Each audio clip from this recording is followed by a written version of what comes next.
অন্তর্বর্তীকালীন সরকারের প্রধান উপদেষ্টা ডক্টর মোহাম্মদ ইউনূসকে ফোন করে অভিনন্দন জানিয়েছেন তুরস্কের প্রেসিডেন্ট রিসেপ তাইয়্যিপ এরদোয়ান।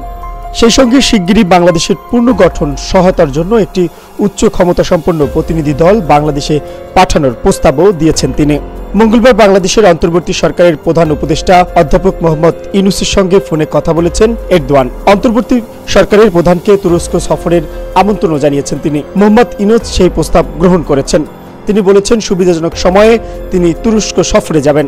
সেই সঙ্গে তিনি প্রেসিডেন্ট এরদোয়ানকে বাংলাদেশ সফরের আমন্ত্রণ জানান। তিনিও প্রস্তাব গ্রহণ করেন। টেলিফোন আলাপে তুরস্কের প্রেসিডেন্ট বাংলাদেশের বন্যা উপদ্রব বিভিন্ন এলাকায় প্রাণহানির জন্য শোক প্রকাশ করেন।